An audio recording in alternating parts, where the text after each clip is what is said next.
പാലക്കാട് കരിമ്പ പനയമ്പാടം അപകടത്തിൽ അത്ഭുതകരമായാണ് ഒരു വിദ്യാർത്ഥി മാത്രം രക്ഷപ്പെട്ടത്.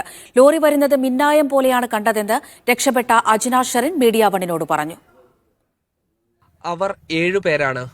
നിദ ഫാത്തിമ, ഇർഫാന ഷെറിൻ, റിദ ഫാത്തിമ, ആയിഷ എസ്, അജ്ന ഷെറിൻ, ഹിബ, നിഷാന ഷെറിൻ. കുട്ടിക്കാലം മുതൽ ഒരുമിച്ച് കളിച്ചു വളർന്നവർ. സ്കൂളിലേക്ക് കളിച്ചു ചിരിച്ച് നടന്നു പോകുന്നതും ഒരുമിച്ച് തന്നെ.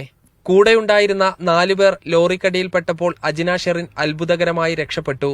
മണ്ണാർക്കാട് ഭാഗത്തുനിന്ന് ലോറി നല്ല പാനിട്ട വന്നു. പാലക്കാട്ട് വന്ന് ലോറി മെല്ലെ വന്നു.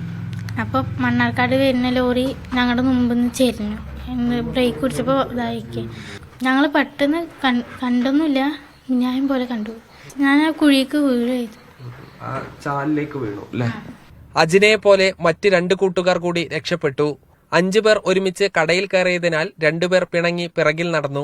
അബ്ദുസലാമിന്റെ വീട്ടിലാണ് ഇവരെല്ലാവരും വന്ന് കൂടുക. ഇവരൊരു മുറിയാത്ത കുട്ടിക്കാലം 7 ആളുടെ ഗ്യാങ്ങാണ്.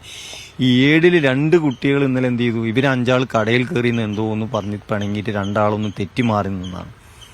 അല്ലെങ്കിൽ ഈ 2 കുട്ടികളും കൂടെ ഇതിൽ പെടേണ്ട കുട്ടികളാണ്. രക്ഷപ്പെട്ടൊരു കുട്ടി, ഇവരിന്ന് പണിങ്ങിയിട്ട് മാറി 2 കുട്ടികൾ. പ്രിയ കൂട്ടുകാർ വിട പറഞ്ഞ മാനസികാവസ്ഥയിൽ നിന്നും കരകയറാൻ കൂടെയുള്ള വിദ്യാർത്ഥികൾക്ക് കൌൺസിലിംഗ് നടത്താനാണ് വിദ്യാഭ്യാസ വകുപ്പിന്റെ തീരുമാനം. സാജിദ് അജ്മൽ, മീഡിയ 1, പാലക്കാട്.